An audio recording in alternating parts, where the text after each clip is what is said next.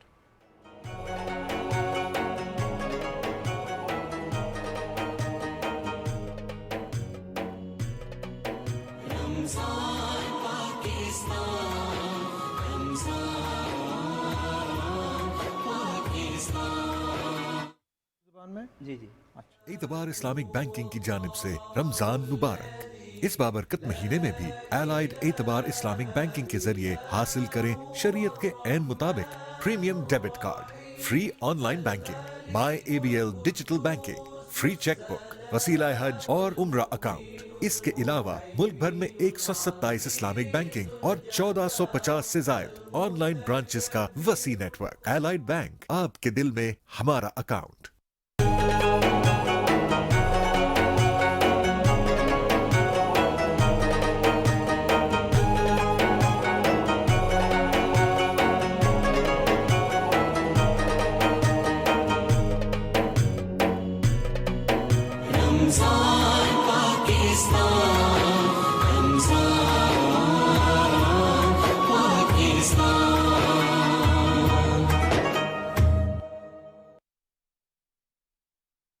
रमजान का तीसरा अशरा दोज़ख से नजात का बाइस है।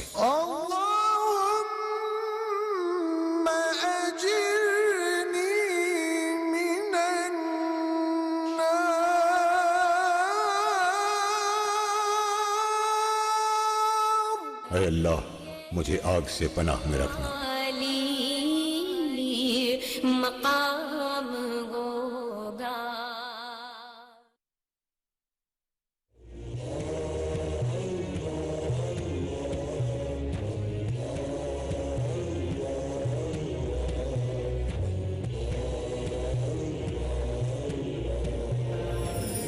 इरशादे बारी ताला, यकीनन मोमिन वो लोग हैं कि जब उनके सामने अल्लाह का जिक्र किया जाता है तो उनके दिल लरज उठते हैं, और जब उनके सामने उसकी आयत तिलावत की जाती है तो उनके ईमान में इजाफा हो जाता है और वो अपने रब पर तवक्कुल करते हैं।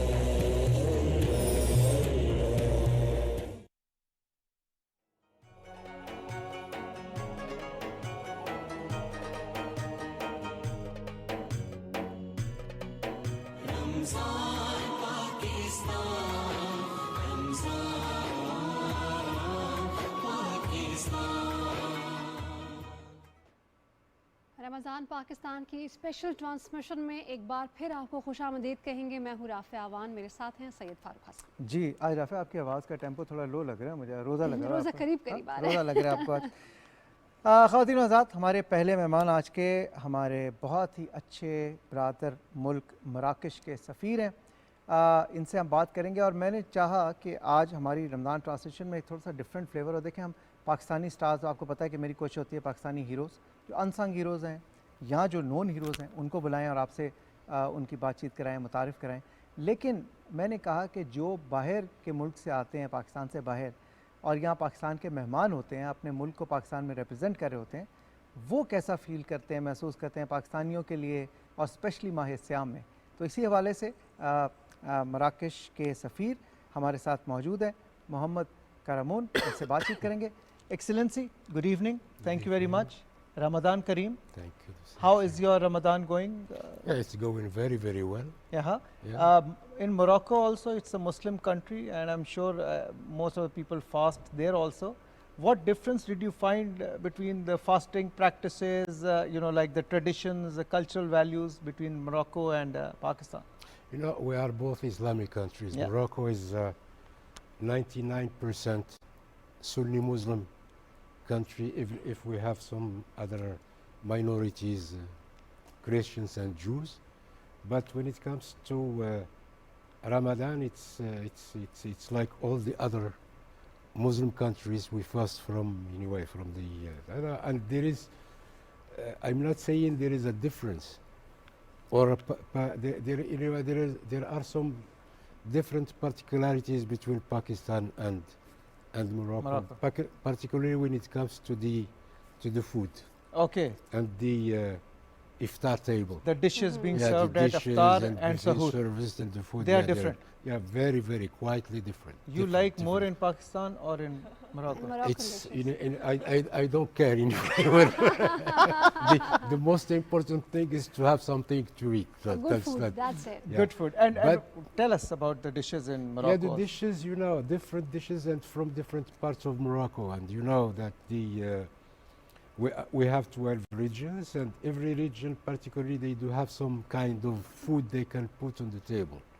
But the main thing which you can find in all the 12 regions is the soup, what we call harira, and pastries, Moroccan pastries, Pastries, sweets, mithai, dates, of course. khajure, Yeah, of course, water. We start with water. Pani. Everything starts with water. Milk, coffee, tea, chai, and milkshakes. milkshakes. Yeah, milkshakes you can find there. This You're is telling us the very basic things. What about the food items? yeah, the food items you have harira. Harira is the main. Harira. Yeah, How- harira, which what is is the harira? soup. It's soup. Soup. Okay. Yeah. soup. Oh. We In- call in it Pak- harira. yeah. It's soup. In Pakistan, we do iftar, and after iftar, we do a big dinner. Yeah. Yes, So I know. in Morocco, Yeah. you people do the same, or it's different? It depends on the person. It depends on the regions. There are some people they have iftar, and from iftar they have something light, Light. and they go for tarawih, Tarawih. and Come back and then yeah, have dinner. and come back like for imsak. They have something even light, Light. or dates or something Water, like this. milkshake. Yeah, milkshake And then yeah. they go for the prayers, yeah, Maghrib the and Isha, praise after Tarawih, iftar, and then food. and then no yeah, after tarawih they can go for food. Oh, And in Pakistan, while you are fasting here, so you follow the Pakistani food rituals or Moroccan rituals? So as we say in our spirit, wherever you are, you have to follow the rules of the country you Jaisa are bes in. waisa when, bes. when in Rome, do as the Romans do. Yeah. Okay, so you follow Pakistani style. Yeah. Have you been to aftars here? Yes, and yes, sahurs? yes. Yeah, it's It's the always same even- festivity in Morocco also. Huh? Yeah, yeah. We have anyway iftar at every single day, particularly. Besides few days in the week. Ah, okay. Besides few days in the week, wherever you have, like with France in diplomatic circle or in other institutions, or yeah. And how many Moroccans here in Pakistan, like studying or No Moroccans. We have, I can say, the Moroccans. We have like around 80. 80? But they are more, not the Moroccan, all of them. They are Moroccan ladies married to Pakistani. Ah, Okay, so they've that's become why they're Pakistanis. here. Yeah. So what are your comments about Pakistan? How is your time going here? Are you enjoying the culture, the festivities, the people, the social circle, the cities? How of long have you been Pakistan? here, Excellency? You know, in diplomatic life, Yeah. this is my understanding, and of course the understanding of any diplomat. Wherever you are, you have to look exactly for the culture, and to try to learn the practices and whatever is going on. I'm not talking about the politics, but the culture is more important thing that you can have as a background when you go back to your country or you go back to another place. And how many years have you been here now? 7 years now. 7 years. Yeah. Mashallah. Is that a normal routine? Like usually, It is. It could be. It could I be a think you've routine. fallen You in have- love with Pakistan and you Yeah. don't want to go back. maybe, Could be maybe. one reason. And how often you visit Morocco? At least once a year. Twice a year. Once. Achha, once a At year, least once a year. Very And nice. have you visited the northern areas of Pakistan, The explored that only beauty? thing I have not visited yet is the northern area because you But know. Your I was Majesty, it's 7 supposed- years, still you didn't visit? No, because I was supposed to be. I had a program altogether to go in to 2019, but because of COVID. the pandemic, Oh, okay. I could not. However, But you couldn't I go. will do it inshallah. Excellency, very, 7 very soon. years, and if you haven't visited the northern areas, You're missing. I will. You're missing missing out big something. time. That's the main. The main. I have not visited, and they have. because you will been see to. Pakistan with a different lens. Yes. You know, it's a totally different world. Beautiful. I've seen programs. It is amazing. Yep. Amazing. And we talk amazing. about and, the, And this is one thing yeah. that please. I always portray and say when I am with officials or with Pakistani friends. This could be one of the drivers of the Pakistani economy if the government of Pakistan can invest in tourism, Tourism tourism, economy, yes. in the tourism. infrastructure. Biggest economy. That's Yeah. what we When are all we talking about, and Yeah, inshallah we will exactly, capitalize on that. yeah. Yeah. When we talk about our culture and our sightseeing areas and the northern areas, I really want to mention you here. Have you ever tasted our biryani, our Yes. food? Yes, That's the symbol of Pakistan. Yeah. What are your comment on it? No, it's one of the it is one of the main dishes Yeah. I like. But still Harira is the best. No, no, I'm There's not. no comparison no, between you Harira have and you have biryani. you have many dishes in Morocco Yeah. that you can besides harira. Yeah, we have the daily dishes or the daily cooking in Morocco. It's different from one place to the other. You can we can do something. I can have you over at the residence and you can And I can check. testify. I would love that. Yes. I would like to And then take we up will on that decide offer. mutually. Excellency, we have Samar Khan also with us. ख़वातीन हज़रात, summer जो हैं ये एक basically cyclist हैं और इन्होंने international मुकाबलों में हिस्सा लिया, पूरी दुनिया में घूमी, पाकिस्तान का नाम रोशन किया और इनके कुछ एजाज़ात हैं। ये पहली पाकिस्तानी खातून हैं जिन्होंने एक ख़तरनाक ग्लेशियर पे साइकिलिंग की। ब्याफो और- ग्लेशियर पे जी और बिल्कुल स्नोबोर्डिंग भी करती हैं ये। बिल्कुल जनाब, बहुत ही एडवेंचर फील्ड इनकी पर्सनैलिटी है। तो आइए इनसे बात करते हैं। अस्सलाम वालेकुम समर, अस्सलाम वालेकुम। Welcome क्या हाल to है the आपके? show. मैं बेहतरीन, शुक्रिया। रमज़ान मुबारक। Thank you. रोज़े कैसे चल रहे हैं आपके? रोज़े बहुत अच्छे चल रहे हैं अच्छे चल क्योंकि बारिशें भी होती रही थी ऑन एंड ऑफ, तो इतना पता नहीं चला इन रोज़ों का। मतलब कि फिजिकल साइड नहीं पता चली, बट स्पिरिचुअली तो ऑब्वियसली आपको ज़्यादा अच्छा इबादत में आप- स्पिरिचुअली मेरे लिए बहुत बेहतरीन था पहले रोज़ों से बहुत ज़्यादा, क्योंकि इस बार मैंने ट्रैवलिंग अवॉइड की और मैंने कॉन्शियसली कोशिश की कि मैं अपनी स्पिरिचुअल साइड पे काम करूं, मैं अपनी नमाज़ें रेगुलर करूं, अल्लाह ताला के साथ कनेक्ट कर सकूं। तो बहुत डिसिप्लिन आए इस बार माशाल्लाह। रमज़ान में। और आप खैबर पख्तूनख्वा से आपका ताल्लुक जी, है, जी। राइट? और आप साइकिलिंग में आई और कि एक सोचा समझा मंसूबा था कि आपने साइकिलिंग में आना। और खैबर पख्तूनख्वा में हम कोई बहुत ज़्यादा ख़वातीन नहीं है जो एडवेंचर स्पोर्ट्स में हो, तो आपको बहुत से चैलेंजेस भी आए होंगे शुरू में यकीनन। तो कुछ अपनी जर्नी के हवाले से बताएंगे, अपने सफ़र के हवाले से? मेरा ताल्लुक दीर से है। दीर है around Hindu Kush mountains north में, और वहाँ पे बहुत सारे छोटे छोटे गांव और कम्युनिटीज़ हैं। खैबर पख्तूनख्वा से अगर आप ओवरऑल जनरल स्पोर्ट्स की भी बात करें ना, कन्वेंशनल और एडवेंचर, तो दोनों को मिला के भी हार्डली कोई 2-3 ख़वातीन होंगी स्पोर्ट्स में हुआ रिप्रेजेंटिंग केपी। और एडवेंचर स्पोर्ट्स में तो कोई भी नहीं। इसीलिए मेरी कोशिश ये होती है कि जो हमारे बैक यार्ड्स हैं, हिंदू कश माउंटेन है, फिर आगे कराक्रम रेंज जहाँ मैं प्रैक्टिस करती हूँ, वहाँ पे हम अपनी ख़वातीन, अपने एथलीट्स को इंस्पायर करें, ट्रेन करें, लेकर आएँ। लेकिन कल्चरली जैसे कि आपने कहा, इतना इजी नहीं है। हमारी कंजर्वेटिव वैल्यूज़ हैं, लड़कों के लिए कोई और लाइफस्टाइल है, लड़कियों के लिए कुछ और है। और हमारा यही एक कॉन्सेप्शन होता है कि जैसी लड़की 18-20 साल की हो तो उसकी शादी करवा के उसकी ज़िम्मेदारी पूरी की जाए, और शादी के बाद फिर आप सोच भी नहीं सकते जैसे हमारा पोस्ट मैरिज लाइफस्टाइल होता है कि जिसमें हम स्पोर्ट्स के बारे में सोच भी सकें। तो शुरू में घर वालों को समझाना बहुत चैलेंजिंग होता था मेरे लिए कि क्योंकि ये जॉब नहीं है प्रॉपर्ली। अगर अभी मैं किसी से कहूँ कि मैं साइकिलिंग करती हूँ तो कहते हैं अच्छा पैसे Profession कैसे क्या है? पैसे कैसे कमाती हैं, प्रोफेशन क्या है? प्रोफेशन क्या है आपकी, जॉब क्या है। तो ये चीज़ उस टाइम मुझे खुद भी समझ में नहीं आ रही थी कि मैं स्नोबोर्डिंग से या साइकिलिंग से पैसे कैसे कमाऊंगी।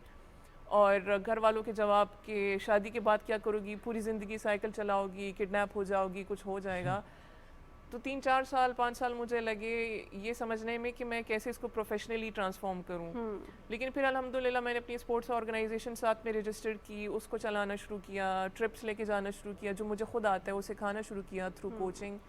सो फिर I was able to sustain myself. I knew कि अब ब्रांड एंडोर्समेंट्स कैसे करनी है, स्पॉन्सरशिप्स पे काम कैसे करना है।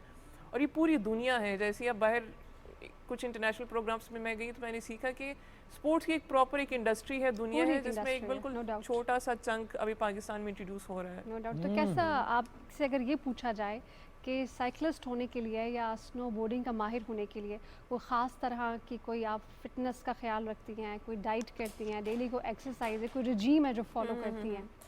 मुझसे अगर कोई पूछता है किसी भी स्पोर्ट्स का, तो मैं सबसे पहले यही कहती हूँ कि आपकी नो मैटर जो भी कैटेगरी है स्पोर्ट्स की, सबसे पहला टारगेट आपका फिजिकल फिटनेस होता है कि आपकी टांगे, आपके बाजू इतने स्ट्रांग हो कि आप 3-4 घंटे 5 घंटे स्पोर्ट्स करने के बाद आपको थकावट ना हो, आप एल्टीट्यूड पे जाके हाइट पे जाके बेहोश ना हो, आपको चक्कर ना आए।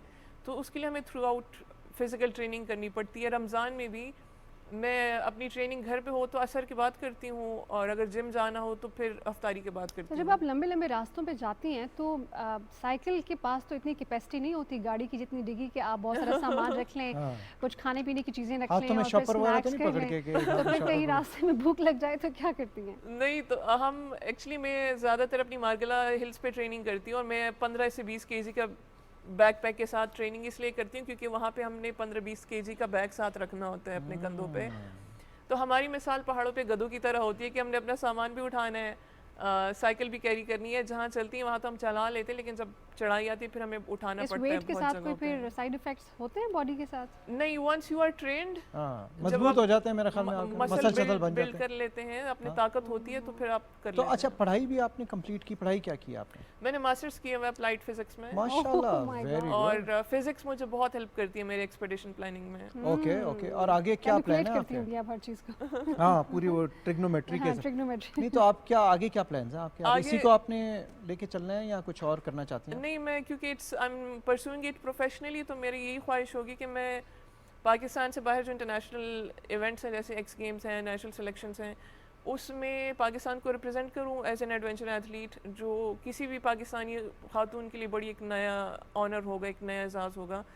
और दूसरा मैं चाहती हूँ कि हम अपनी टीम प्रोड्यूस करें पाकिस्तान से, लड़कियों की साइकिलिंग में, स्नोबोर्डिंग में, जिसके लिए मैं अपने ट्रेनिंग कैंप्स में उनको ट्रेनिंग दे रही हूँ। अच्छा समर, ब्याफो की ग्लेशियर की अगर बात की जाए तो आप पहली खातून हैं जो इतने बड़े तीसरे ग्लेशियर पर गई हैं, तो ये एक ऑलमोस्ट देखने में नामुमकिन सी बात लगती है। किन चैलेंजेस का सामना रहा मतलब वहाँ तो आपको? पैदल चलना भी मुश्किल होगा, साइकिल कैसे चलाई आपने ये बताओ? 3 बड़े ग्लेशियर हैं हमारे पास, कॉनकोर्डिया, ब्याफो, बल्तोरो, जो तीसरा बड़ा नॉन पोलर रीजन से बाहर एक ग्लेशियल सिस्टम बनाते हैं। और ये पाए जाते हैं जितने भी हमारे 8000 माउंटेन्स हैं उनकी पीक रूट में, ये जैसे K2 के बेस पे हमारा गॉडविन ऑस्टिन है, फिर जितने भी दूसरे माउंटेन हैं उनके नीचे से आपको ग्लेशियर पे ही थ्रू आउट चलना होता है। और अगर आप ग्लोबली देखें तो ये बड़ी आम प्रैक्टिस है कि हम इंटरनेशनल एथलीट्स को देखते हैं कि वो वहाँ पे जाके स्की कर रहे हैं, साइकिलिंग कर रहे हैं, स्नोबोर्ड कर रहे हैं। सिर्फ पाकिस्तान में नहीं हो रहा, हालांकि हमारे पास उनसे ज़्यादा हाईएस्ट माउंटेन्स हैं, बड़ी रेंजेस हैं। तुम आउट ऑफ क्यूरियोसिटी या आउट ऑफ एक्सपेरिमेंट इसको कह लें, क्योंकि एक साइंटिफिक माइंड आप एक्सपेरिमेंट से ही देखते हैं कि वेदर और not it is possible.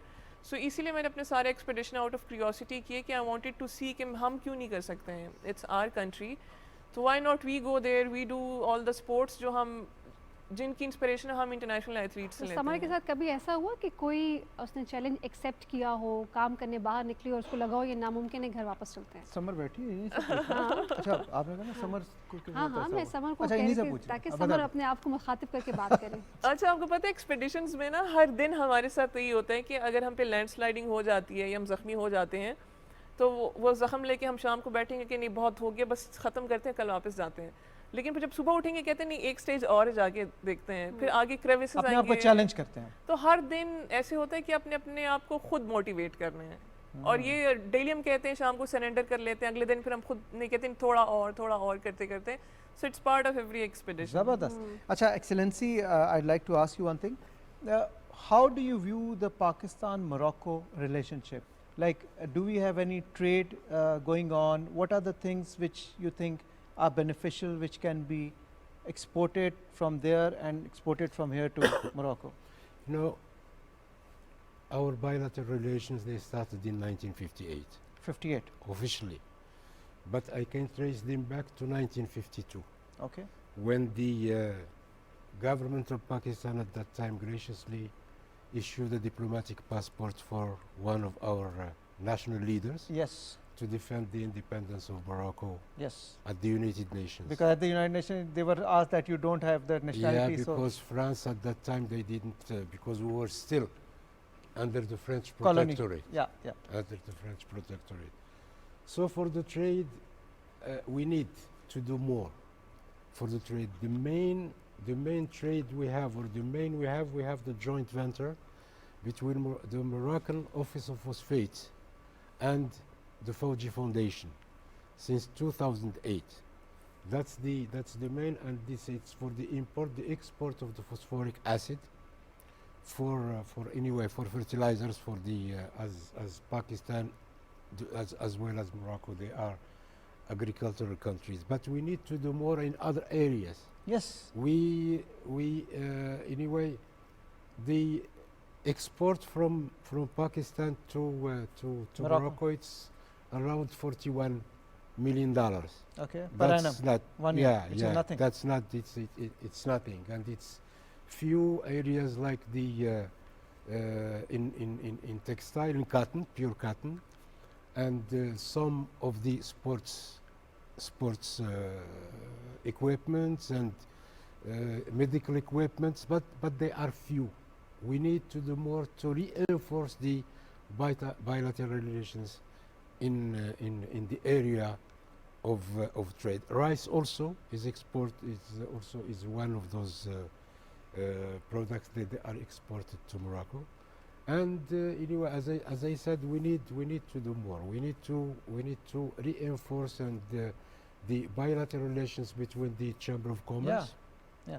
Excellency, we should have more tourists also coming into Pakistan and Yeah. from Pakistan to Morocco. As It's I a lovely told place. you, because in terms of tourism, alhamdulillah, Morocco is one of the best destinations in the world in terms of tourism, and tourism also is a driver of the Moroccan economy. And last year we reached 30 million tourists Okay. in Wow. 2023, and we were expecting more.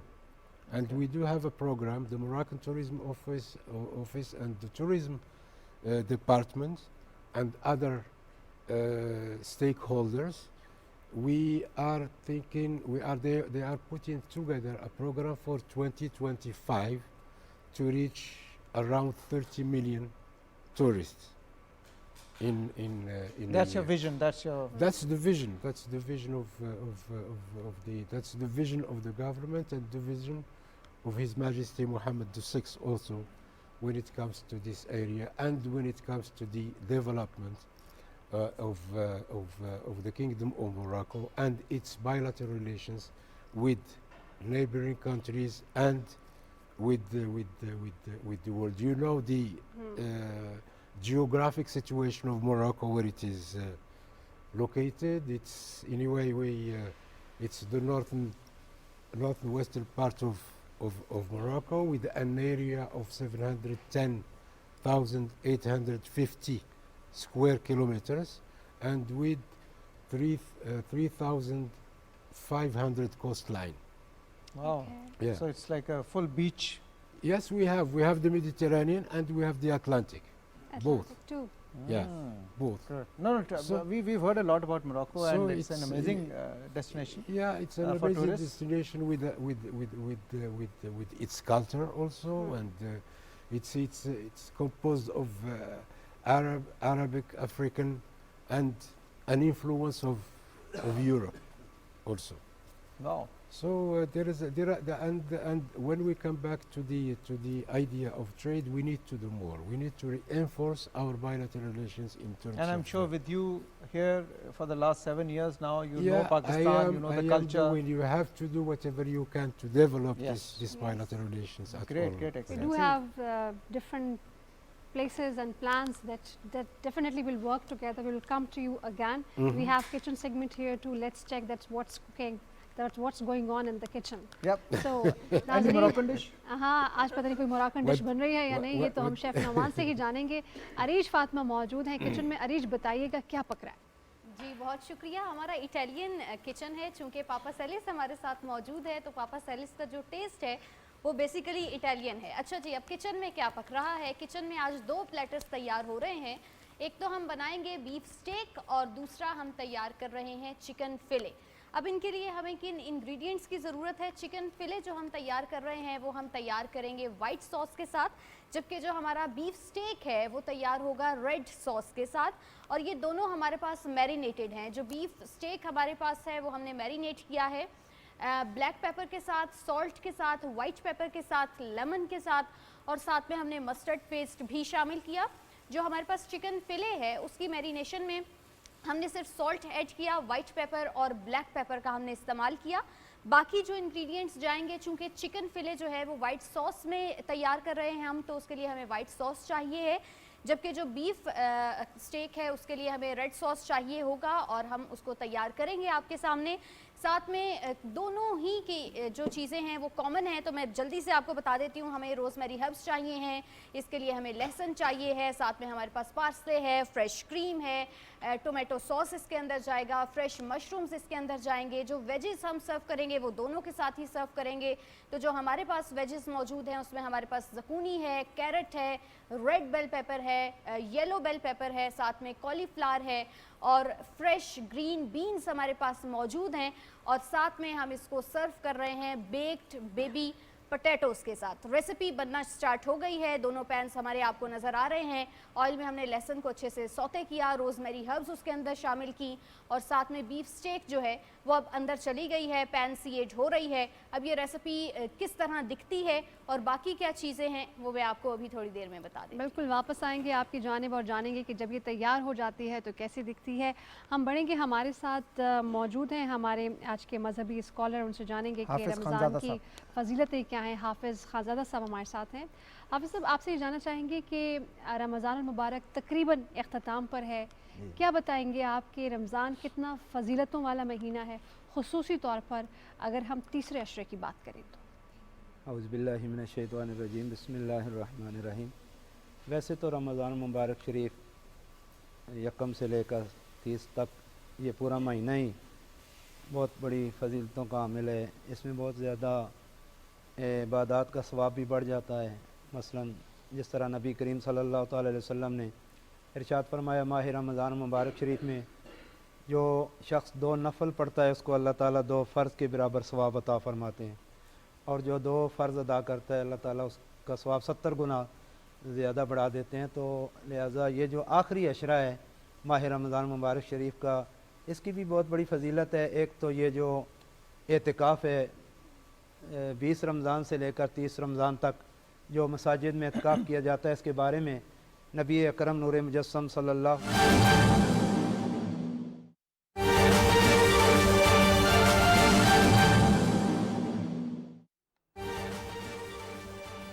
नाज़रीन, वज़ीर आज़म मोहम्मद शहबाज शरीफ अपना दौरा Saudi अरब मुकम्मल करने के बाद जद्दा से लाहौर के लिए रवाना हुए हैं।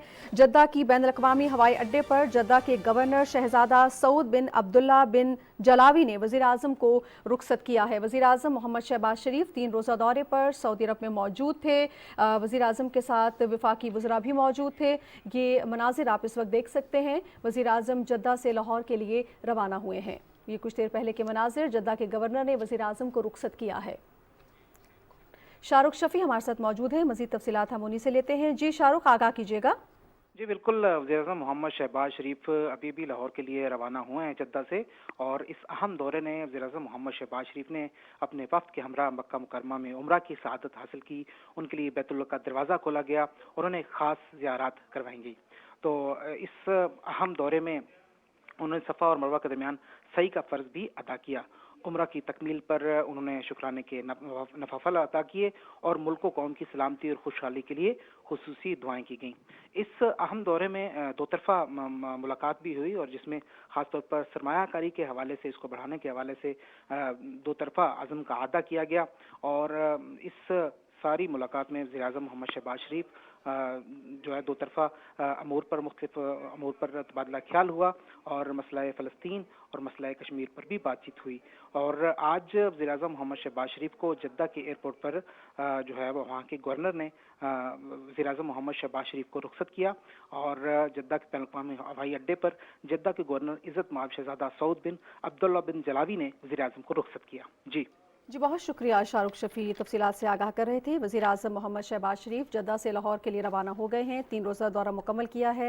3 रोज़ा अहम दौरा वज़ीर आज़म ने मुकम्मल किया। वफाकी वज़रा भी वज़ीर आज़म के हमरा थे। अहम मुलाकातें हुई हैं वज़ीर आज़म की सऊदी क़यादत से।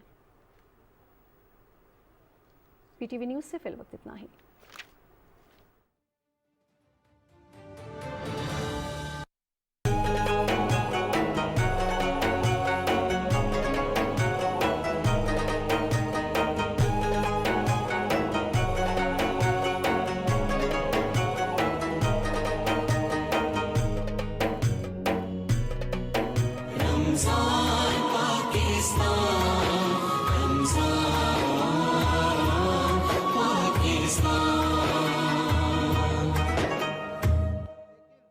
ये किताबें एक ही मरतबा तमाम अम्बिया अलैहिस्सलाम को मिल गई। जब मेरे और आपके आका इमामुल अम्बिया सल्लल्लाहु अलैहि वसल्लम की बारी आई तो 23 साल में कुरान करीम का नुज़ूल हुआ। 23 साल और कुछ माह उलमा ने लिखा है कि कुरान करीम का नुज़ूल होता रहा। और कुरान करीम का आप मुताला करें, अलहम्दु से लेकर वन्नास की सीन तक कुरान करीम का मुताला करें तो पता चलता है कुरान मजीद में कुछ सूरतें मक्की हैं, कुछ मदनी हैं। ये जो इस बात की तरफ इशारा है कि सारा कुरान मक्कातुल मुकर्रमा में नाजिल नहीं हुआ, सारा कुरान मदीनातुल मुनव्वरा में अल्लाह ने नाजिल नहीं फरमाया। जब हुजूर मक्के में थे कुरान का नुज़ूल मक्के में होता रहा। जब सरकार मदीना पाक हिजरत करके तशरीफ़ ले गए तो कुरान करीम का नुज़ूल मदीना पाक में होता रहा। तो ये बड़ी सातों वाला महीना है और हमारी ये खुश नसीबी है। मैं आखिरी बात करता हूँ, हमारी खुश नसीबी ये है कि मेरे करीम आका इमामुल अम्बिया सल्लल्लाहु ताला अलैहि वसल्लम ने इरशाद फरमाया, जो शख्स अल्लाह की रज़ा के लिए रोज़ा रखता है, सुबह उठता है सहरी के लिए, उसका उठना भी इबादत है। क्या बात है, सुभान अल्लाह। जब वो अफ्तार का इंतज़ार करता है, उसकी अफ्तारी का इंतज़ार करना भी उसके लिए इबादत है। और मेरे करीम आका सल्लल्लाहु अलैहि वसल्लम ने इरशाद फरमाया, रोज़ेदार जिस ज़मीन पे चलता है वो ज़मीन उसके लिए दुआ करती है। रोज़ेदार जिस पानी से वज़ू करता है वो पानी उसके लिए दुआ करता है। जब अजान की आवाज़ सुनकर अल्लाह के घर में आता है, आके फ़र्ज नमाज बाजमात अदा करता है, रात को नमाज तरावीह पढ़ता है, नमाज तरावीह में अल्लाह की मुकद्दस कलाम कुरान मजीद को समात करता है। मेरे करीम आका मदनी ताजदार सल्लल्लाहु अलैहि वसल्लम ने इरशाद फरमाया, जब अल्लाह के घर में इबादत के लिए खड़ा होता है, अल्लाह का घर काबतुल्लाह उसके लिए दुआ करता है। और क्या बात है, वो रहीम है, करीम है, वो चाहे तो हमें बिल्कुल मल्टीप्लाई करके इसका सवाब दे। मैं सवाल करना चाह रही हूँ मोहम्मद रमोन से, your majesty, if you talk about the education system of Pakistan और education system of Morocco, so do you see any upcoming exchange programs of Pakistan or Moroccan or some interlinked program or exchange program for education? Education, yeah, we do have scholarships for Pakistani students. We do have 10 scholarships we are offering every single year. Every year? Every year, yeah. And in which fields, Excellency? Yeah, all fields. All fields. Yeah, all fields. Which are the leading universities in Morocco? Yeah, we have many. You have the oldest one is the University Mohammed V in Rabat. You have Sidi Mohammed Abdullah in Fez. You have the University of Casablanca, and now universities, they are everywhere. The universities were like limited, if I can say before, to the main cities. But now they are everywhere. Wherever you go in the 12 regions, you can find universities in all disciplines. Wow, okay. In all disciplines. And we have Moroccan students studying in Pakistan also? No. No, Not for Punjab now. University. No, no. I remember when I was there, we No, used to have no. students from. No, Not no, now. What for is the now flow there of is no. Pakistani students over there? What is the flow of Pakistani students over there in Morocco? Well, you talk about education or Yeah, tourism? education, education. Yeah, education. They are like in medicine, engineering. She's asking, Excellency, how many approximately? Like Remember? in every year, how many students of Pakistan 10, go there 20, and study? 50, No, 100. no, no. The Pakistan. You're talking about the Pakistani students. Pakistani Yes. So we students who are studying there Yeah, in we Morocco. are offering 10 scholarships a year, but Okay. at least 5 to 6 Okay. Students are, go there. Yeah, are going to study in Okay, Morocco. okay, absolutely. And great. these scholarships, they are offered by the Moroccan Agency for International Cooperation, which is a part of the Ministry of Foreign Affairs. Wow, okay. Yeah. ख़ातिन आज़ाद, आपसे मैं ये यहाँ पे ज़रूर share करना समझूंगा बेहतर है कि मोरक्को में पाकिस्तानियों को भाई का दर्जा हासिल है। अगर ऐसे ही। उन्हें पता चल जाए कि कोई पाकिस्तानी आए तो भाई कह के पुकारते हैं, और इसके पीछे एक बड़ी तारीख़ है, क्योंकि पाकिस्तान ने मराकश की आज़ादी की तहरीक में एक बहुत ही अहम रोल अदा किया। सन 1952 में जब आज़ादी की आवाज़ बुलंद हुई तो वहाँ पे शाह मोहम्मद पंजम ने तहरीक आज़ादी के एक सरगर्म लीडर थे जिनका नाम था अहमद अब्दुस्सलाम बिलफर्ज। इनको अक़वाम मुत्तहिदा की जनरल असम्बली में ख़िताब के लिए भेजा। जब जनरल असम्बली का इजलास शुरू हुआ तो अब अहमद अब्दुस्सलाम खड़े हुए, उन्होंने सिक्योरिटी कौंसिल में अपनी कौम की नुमाइंदगी करते हुए आज़ादी का नारा बुलंद किया। तो वहाँ पे जो फ्रांसीसी नुमाइंदे थे उन्होंने ये कह के उन्हें खामोश कर दिया कि फ्रांसीसी कॉलोनी है मोरक्को, और आप इस तरह नहीं बात कर सकते, आप तो फ्रेंच कॉलोनी का हिस्सा हैं, तो आप इस तरह किस तरह इस प्लेटफॉर्म पे ख़िताब करने का आपको कोई हक़ नहीं है। तो अहमद अब्दुल साहब जो है उनको मजबूरन पीछे हटना पड़ा, और ऑब्वियसली वो हालात ऐसे हो गए, वहाँ पे थोड़ी शर्मिंदगी भी हुई।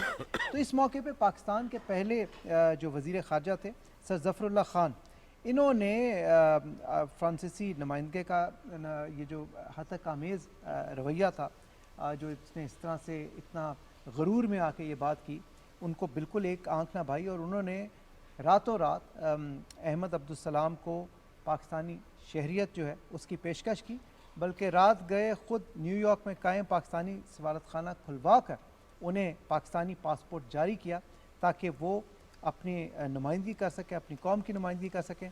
और फिर अगले दिन उन्होंने अक़वाम मुत्तहिदा के इजलास से ख़िताब किया उस पाकिस्तानी पासपोर्ट की बुनियाद पर, और उन्होंने फ़्रांस से आज़ादी के हक़ में आवाज़ बुलंद की, और जिससे एक नई तहरीक शुरू हुई, और बिलाखिर 19 नवंबर सन 1956 को मोरक्को फ़्रांस के तसल्लुत से आज़ाद हो गया।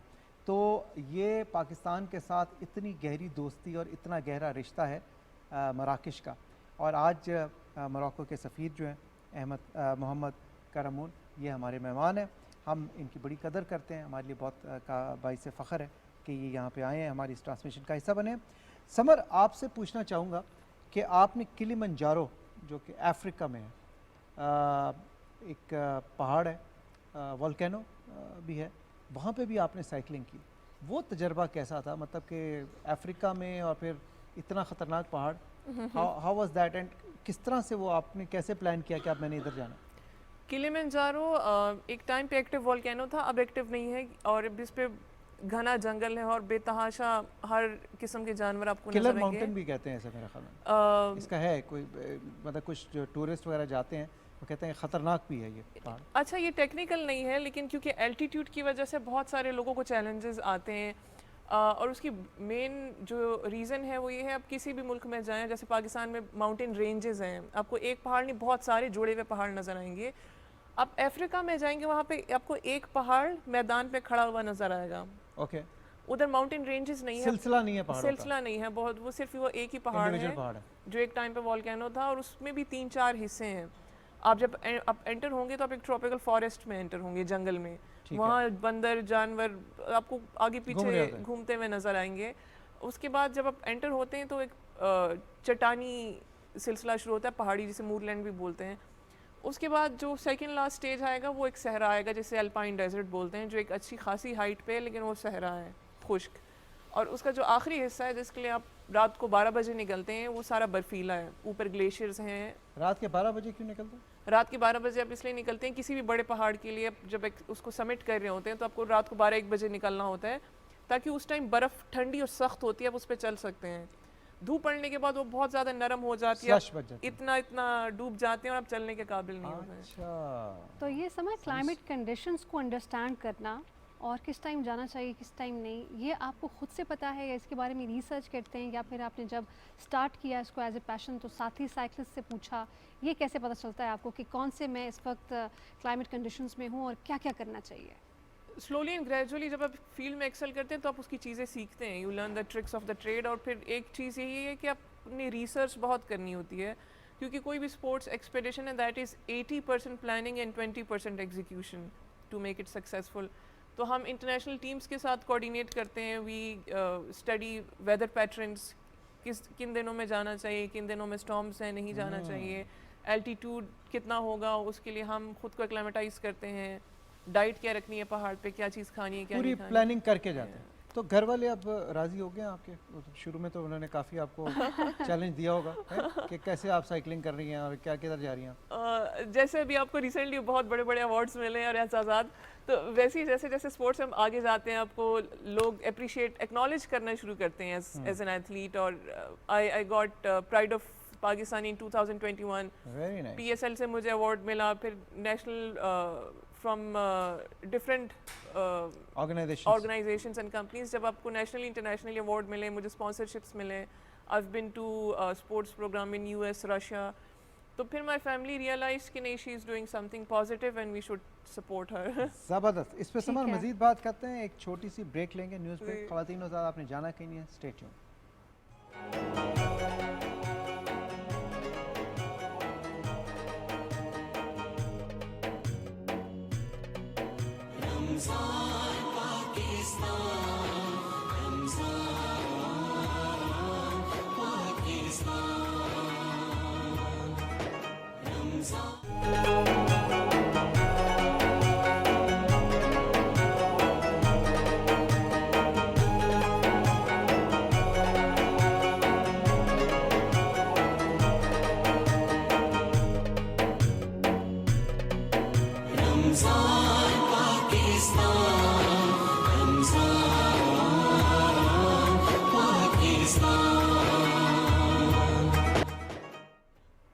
रमज़ान पाकिस्तान में एक मरतबा फिर खुश आमदीद। मैं हूँ सैयद फ़ारूक हसन, मेरे साथ मौजूद हैं राफ़ी आवान, हमारे साथ मराकश के सफ़ीर मोहम्मद करमून मौजूद हैं, हमारे साथ समर खान भी हैं जो साइकिलिस्ट हैं, और हाफिज़ खानज़ादा साहब भी मौजूद हैं। बिल्कुल प्रोग्राम को आगे बढ़ाएंगे और या मैजेस्टी मोहम्मद करमोन के साथ से आगे बढ़ेंगे और उनसे not majesty. Excellency. Excellency. You will put me in trouble. we just His Majesty is the king. Is okay, Mohammed the okay, Sixth. okay. Mr. Mohammed Karaman, I want to ask you the weather conditions of Morocco. If we talk about Morocco, like it's hotter or it's colder, or it depends from which region or which part of the place or which city you are in Morocco. Yeah, you depending when you are about the weather. If you are in the Atlas Mountains, for instance, in autumn, and in autumn, it's a little bit. Let's say it's cold.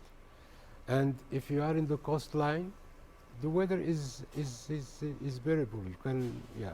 But in summer, as I said, in summer, the eastern part and the western part of Morocco, which are away from the sea, it's a little bit hot. Great. It can reach, sometimes it can reach over 45. Okay. Like in Marrakesh or in my hometown, for instance, sometimes it can reach And over Excellency, 45. Moroccan people like spicy food, or they like slightly less spicy or bland? Depending when you are, but anyway, spicy food is quietly Accepted and accepted. people like it. Accepted in Morocco, yes. So Pakistani food But must be some families they don't like spicy food, but anyway, but most of the people, like in my hometown, for instance, or in other parts of Morocco, Spicy food is acceptable. So Pakistani food must be very normal for you then, because Yes, we it like is. spices. Yes, yes, yes. Yeah. You people yeah. are also using every spices, red pepper, Yeah, black all, pepper, yeah, everything. every spices. Yes, yes, all Okay, the spices. Suppose if With- I am going to visit Morocco, what do Mm. you suggest me? Where should I go? What should I explore? Depending what you want to see, what you want to explore. Depending if you want like Sightseeing, she's asking for sightseeing. Excellency. sightseeing, you can start. I don't Historical know. sites. Maybe you can start as cultural city. You can start with the city of Fez, for instance, to see the Al Qarawiyyin University, which is, let me say, which is the first ever university in the world. First ever university in the world. Yeah, it has यानी been. खातिन fo- Pakistan Yeah. Sorry Pakistan कह रहा हूँ, मराकश में दुनिया की सबसे पहली जो यूनिवर्सिटी बनी थी वो मौजूद है excellency. Al Qarawiyyin, it is called University Al Qarawiyyin. It has university been Al Qarawiyyin. It has been founded in 859 by a Moroccan lady called Fatima Al-Fihriya.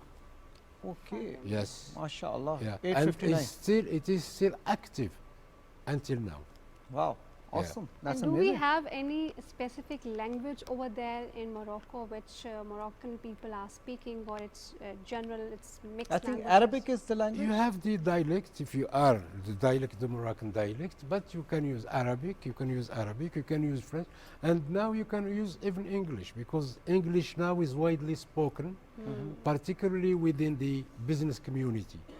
But people, they have this tendency now to learn English more, because particularly at the high level education, because if you want to go to study overseas, for instance, you need this language. Yes. And let's go back anyway. Let's go back. I forgot to say this when you were talking about the scholarship. Yeah. The main obstacle why the Pakistani are not going, they are not fulfilling this 10 scholarship, is because of the language. Language. Yeah, because they need to practice in French to follow their curriculum in So colleges French and language universities. is a mandatory requirement for the Yes, 10 for scholarships now. that you are offering. For now, for now. the college and higher education, they need to speak language to follow their. So that's why they're curriculum. not fully utilized, because you Yeah, don't but get so some many of them French they would. speaking. That's why it is limited now to 4 or 5. They make this effort to learn the French language. So आप सब लोग सुन लें जी, अगर आपने मराकश जाना है पढ़ने के लिए, 10 स्कॉलरशिप्स देती है मोरक्को की हुकूमत, लेकिन उसके लिए आपको फ्रेंच ज़ुबान जो है वो आनी सीखनी चाहिए पड़ेगी। और वो सीखनी पड़ेगी आपको। उसके बाद आप, क्योंकि वहाँ पे फ्रेंच ज़ुबान में पढ़ाया जाता है यूनिवर्सिटीज़ में, और ये एक बेसिक रिक्वायरमेंट है अगर आपने वहाँ पे एडमिशन लेना है। But as I said, most of them they make this effort to learn to and, learn and to get the French. scholarship. And the main obstacle is there are no more French institutions besides the Alliance Française. Yeah, it's still there. Yeah, Alliance it is Française. still here. Yeah. It's Lahore Karachi also. and Karachi and one also in Islamabad. I haven't seen the Islamabad, but Lahore and Karachi I know. Yeah, in They exist. Islamabad there is an Yes, so Alliance they teach. Française, which is now, I think they are now in the diplomatic enclave. But we have NAML also, Excellency, National and University for Modern NAML Languages. also. Yeah, Yes. so they also teach Yeah, French. Yes, Ah, yes, okay. yeah. And if we talk about Pakistan, so we have a more influence or more interest in medical field or engineering, or we have different engineering universities and medical university. If I talk about Morocco, so students over there, what they want to study more when it comes on their preferences with the fields. No, I think in Morocco everything is it's an open education system, but I think now the Moroccans, they go more to the what do you call that, the Computer sciences, computer sciences, artificial intelligence, and IT, yeah, those are the yeah, in yeah. fields these days Yes, globally. yeah, this is the more influential fields. They are. It's not only in Morocco. I think it's everywhere, all over. It's all over the world. Excellency, absolutely. And technology, education is now Yes, the more. those are the buzzwords Yes, these days. yeah. Absolutely. एक summer आपसे छोटा सा सवाल पूछेंगे, हमने break पे भी जाना है। समर ये बताइए, जो ब्रेक पे जाने से पहले मैं आपसे पूछा था, तो आपकी फैमिली में चैलेंजेस हुए, आप दीर से आपका ताल्लुक़ है, फिर आप आई और माशाल्लाह आपको इतनी इज़्ज़त मिली, इतनी तहरीम मिली, हम सबको फ़ख्र है आप पे, आप एक पाकिस्तानी और आपने इतनी जगह नुमाइंदगी की। अब आपकी वजह से और भी ख़वातीन हैं जो उस इलाके से आपको देख के आ रही हैं कि भाई अगर समर कर सकती है तो हम भी कर सकते हैं? बहुत सा अभी थोड़ा स्लोली एंड ग्रेजुअली चेंज आ रहा है। अभी बचपन में मैं देखती थी मेरी सारी कज़न्स 13-14 साल में उनकी शादियां हो रही हैं, एजुकेशन नहीं है, 8वीं 9वीं में देर यू नो लेकिन अभी there pursuing universities, MPhil, PhD education की तरफ आ रही हैं, गवर्नमेंट जॉब की तरफ आ रही हैं और बहुत सारी लड़कियां स्पोर्ट्स करना चाहती हैं लेकिन क्योंकि उनकी फैमिली परमिशन नहीं दे रही तो उनके मुझे अक्सर मैसेजेस आते हैं कि आप आके यहाँ पे ट्रेनिंग कैंप्स करवाएं। अच्छा। सो उसमें मैं आप through your platform I would really like to request our brothers, our fathers और हाफिज़ भाई जैसे हमारे जो कम्युनिटी लीडर्स हैं जिनकी बात सुनी जाती है कि ये ख़वातीन की तालीम व तरबियत पे, उनकी सेहत पे, वर्जिश पे, उनके कारोबार के आगे आने पे अगर वो अपनी फैमिली वैल्यूज़ को रिस्पेक्ट करते हुए आगे जाती हैं तो उनको सपोर्ट किया जाए, इनकरेज किया जाए, उनको इनकरेज किया जाए और हमारे जो मर्द हजरात हैं उनको थोड़ा गाइड करें इस चीज़ पे क्योंकि ये भी हमारे मुल्क का एक 50% आधा हिस्सा है। हम उनको पीछे छोड़ के तरक्की के बारे में नहीं सोच सकते हैं। सही, इस पर मज़ीद बात करेंगे। एक बहुत थॉट प्रोवोकिंग बात आपने की है। ख़वातीन हज़रात, हमें यहाँ पे लेनी एक छोटी सी ब्रेक, लेकिन ब्रेक लेने से पहले हमें एक्सीलेंसी मोहम्मद करमोन का शुक्रिया अदा करना है कि वो आज आए। उन्होंने एक जगह और भी जाना था बट उन्होंने कहा कि मैं आपकी ट्रांसमिशन में ज़रूर रहूँगा रमज़ान पाकिस्तान में। Excellency, we are very very thankful to you for joining us in the studios, being part of a Ramzan transmission and इंशाल्लाह ताला Pakistan Morocco relationship will further strengthen and we want it to grow and reach new heights. Yes. Inshallah. Thank you for your time. Enjoy your time Thank in you very much. Pakistan. ख़वातीन हज़रात, एक छोटी सी break लेंगे, break के बाद वापस आते हैं, हमें जाना कहीं नहीं, स्टे ट्यून्ड।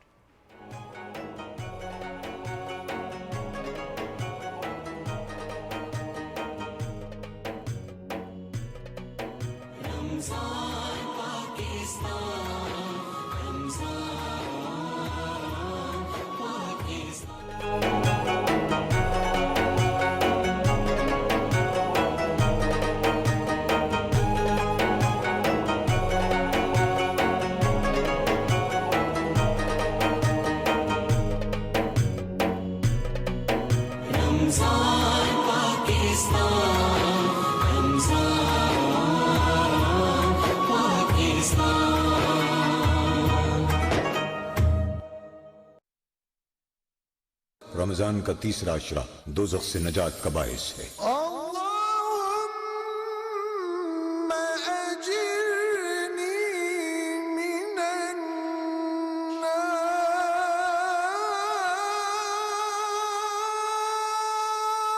ऐ अल्लाह, मुझे आग से पनाह में रखना।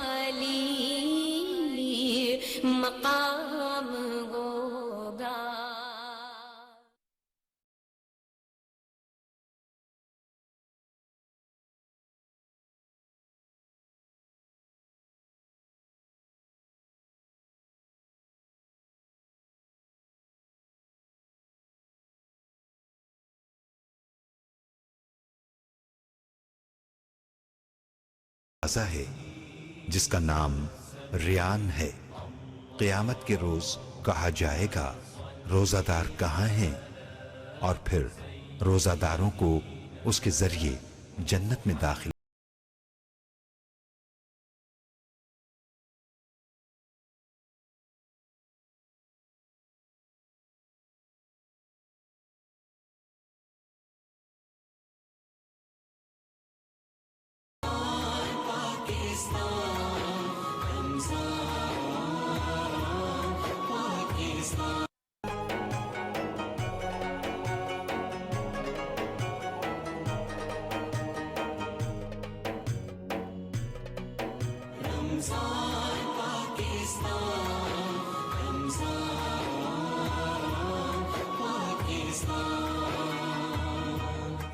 की खुसूसी इफ्तार ट्रांसमिशन में कहेंगे आपको एक बार फिर खुशामदीद और बढ़ेंगे किचन सेगमेंट की जानिब और ये जानेंगे कि इफ्तार के बाद जो फारूक ने खाना है वो तैयार हो गया है। इफ्तार के बाद जो खाना, आप जब कहती हैं ना बढ़ेंगे तो मुझे लगता है कि अभी बढ़ना है, मैं इसलिए परेशान हो जाता हूँ। आइए जी किचन पे कट करते हैं और अरीज बताएं क्या बनाया आपने। और और ये तैयार किस तरह से हुए हैं मैं आपको जल्दी से वो बता देती हूँ, क्योंकि इंग्रेडिएंट्स आप तक पहुँच गए थे। सबसे पहले चिकन फिले, जिसको हमने वाइट सॉस के साथ सर्व किया है, उसको हमने किस तरह से तैयार किया है। हमने ऑयल में थोड़ा सा लहसुन को सौते किया और उसमें हमने अपना चिकन फिले, जो हमने ब्रेस्ट का मीट लिया था, उसको अच्छे से टॉस किया और उसके अंदर हमने शामिल किया ऑरिगेनो, साथ में हमने वाइट पेपर, ब्लैक पेपर और क्रश्ड रेड चिलीज़ उसके अंदर शामिल की और फिर उसको अच्छे से कुकिंग टाइम देना है ताकि वो अच्छे से बन जाए।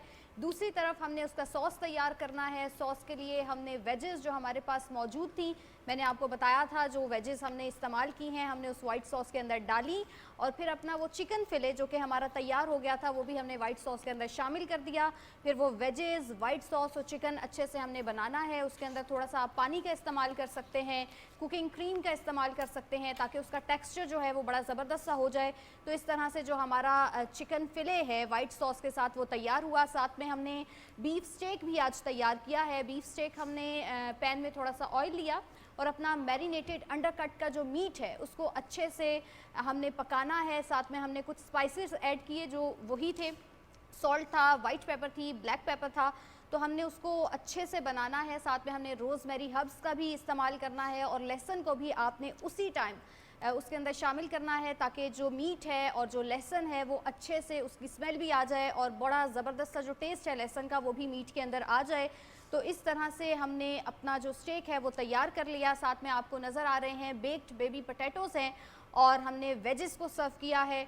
रेड सॉस अगर आप इसके लिए इस्तेमाल करना चाहते हैं तो वो आप बीफ के अंदर भी इसको बना सकते हैं और अगर आपको अंदर पसंद नहीं है तो आप ऊपर भी सर्व कर सकते हैं। तो हमारे ये जो तीनों प्लेटर्स हैं वो तैयार हैं। तीसरे प्लेटर में हमने वेजेस और बेक्ड बेबी पोटैटोज़ रखे हैं। तो हम तो एंजॉय कर रहे हैं आज इसको अफ्तार में, आप भी ज़रूर इसको ट्राई करें और एंजॉय करें। थैंक यू, बहुत शुक्रिया Areej. Bake baby potatoes again, मैंने कहा बेक बिग पोटैटोज भी किस दिन जो है ना वो देखने हमें कि कैसे लगते हैं। अच्छा जी समर, ये बताइए कि आपने पहला रोज़ा कब रखा था, याद है आपको? टीनेज में। टीनेज में रखा था जी। और वो दिन याद है आपको जो पहला? जी, बिल्कुल याद है अच्छी तरह। क्या कैसा गुजरा और कैसा एक्सपीरियंस था? क्योंकि उस दिन खाने बहुत ज़्यादा बने थे रोज़ा कुछ मुझे ट्रीट करने के लिए, इसका क्योंकि पहला रोज़ा है। और गिफ्ट्स भी बहुत मिले थे। इस चीज़ को बड़ा सराहा जाता है हमारे घरों में कि बच्चे रोज़ा रखें तो उन्हें अच्छा महसूस होता है, जल्दी शुरू करें। और बच्चे भी शौक से रखते हैं जब आप उन्हें इंसेंटिवाइज करते हैं, मोटिवेट करते हैं। कोई चीज़ बनवाई थी आपने? जी, फरमाइश करके कुछ चीज़ बनवाई थी कि ये खाना है, रोज़ा रखना है तो ये खाऊंगी? उस टाइम आइसक्रीम मैं बहुत खाती थी, मुझे याद है और वो फिर घर वाले ले देते थे। सही। अच्छा समर, आगे अब फ्यूचर की अगर हम बात करें, अभी तो आपने माशाल्लाह इतने अवार्ड्स लिए, अभी आपने आगे बहुत जाना है और पाकिस्तान का नाम रोशन करना है। कुछ और भी ऐसा है जो आप करना चाहती हैं इसके साथ साथ, इस एडवेंचर स्पोर्ट्स के अलावा? Is there anything that you think you are capable of doing और you want to do? I'm really passionate about our climate and weather जितना changes आ रही हैं। सो मैं WWF के साथ भी as their goodwill ambassador I'm working और मेरी कोशिश यही होती है थ्रू माई प्लेटफॉर्म जितने पब्लिक सर्विसेज मैसेजेस होते हैं, हमारे ट्रेनिंग कैंप्स में अगर हम प्लांटेशन ड्राइव कर सकें, उन्हें ग्लेशियर मेल्टिंग और क्लाइमेट चेंज के जो इफेक्ट्स नॉर्थ में हो रहे हैं उनके बारे में एजुकेट किया जाए और कैसे हम एज एन इंडिविजुअल अपने लाइफस्टाइल में चेंजिंग ला सकते हैं कि जैसे हम क्लाइमेट पे थोड़ा कंट्रोल करें। क्योंकि आप देखते हैं हर साल जैसे सैलाब और कुदरती आफात आ रहे हैं, पाकिस्तान सबसे बड़ा उनका शिकार बनता है। तो इस स्पोर्ट्स को लेके, स्पोर्ट्स एडवोकेसी को लेके I am equally working on climate. ज़बरदस्त, क्योंकि आपके पास एक प्लेटफॉर्म है, आपके पास एक एक्सेस है कि आप डिफरेंट कॉरिडोर्स में जा सकती हैं, डिफरेंट दरवाजे खोल सकती हैं पार कॉरिडोर्स में और अपना पैगाम वहाँ तक पहुँचा सकती हैं। और आपने बिल्कुल सही कहा कि क्लाइमेट चेंज एक ऐसी चीज़ है जिसने पूरी दुनिया को इस वक्त इफेक्ट किया हुआ है और इसके लिए हमें काम करना है, कार्बन एमिशंस के हवाले से भी और उस हवाले से। आप कुछ खानज़ादा साहब हमारे साथ मौजूद हैं, उनसे भी हम बात करेंगे और प्रोग्राम का वक्त भी नाज़रीन तकरीबन अख्ताम पर ही है। खानज़ादा साहब, आपसे भी ये जानना चाहेंगे, ब्रेक में हम बात कर रहे थे मैं और समर कि हमारे जो नौजवान नस्ल है उसे किस तरीके से भलाई के रास्ते पर डाला जाए, क्या आपकी सजेशंस हैं, क्या आप मशवरे देंगे, वो क्या शौर है जिसको अपनाएं और हम एक अच्छे और सच्चे मुसलमान बन सकें कि हम अपनी रब की रज़ा हासिल कर सकें? जी बिल्कुल, आपका सवाल ठीक है, लेकिन इसमें दुनिया में जितने भी मज़ाहब हैं सबसे प्यारा मज़हब इस्लाम है। इस्लाम ने जो कुछ हमें दर्स दिया, जो कुछ हमें इस्लाम से सीखने को मिला, अगर हम अपनी ज़िंदगी उस तरीके से गुजारें तो मेरे ख़्याल में ये बहुत अच्छी बात है। हमारी यंग जनरेशन जो है, चाहे ख़वातीन हों,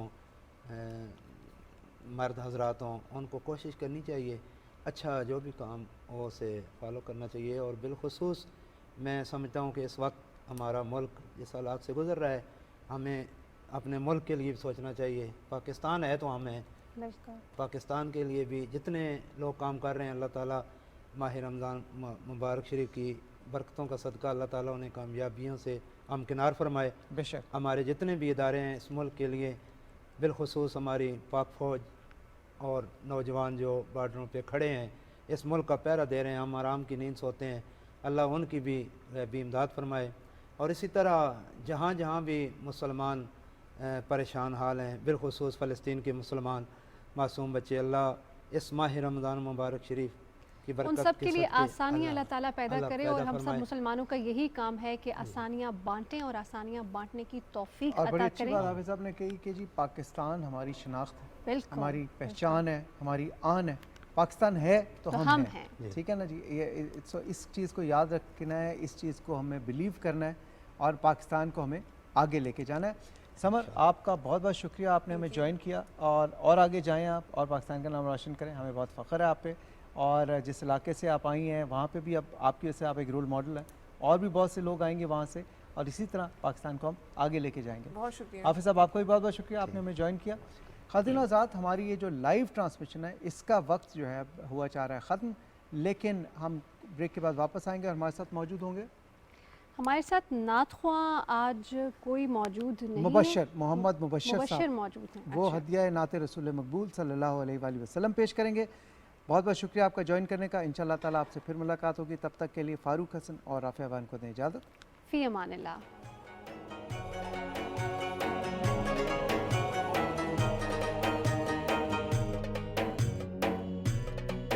रमज़ान पाकिस्तान।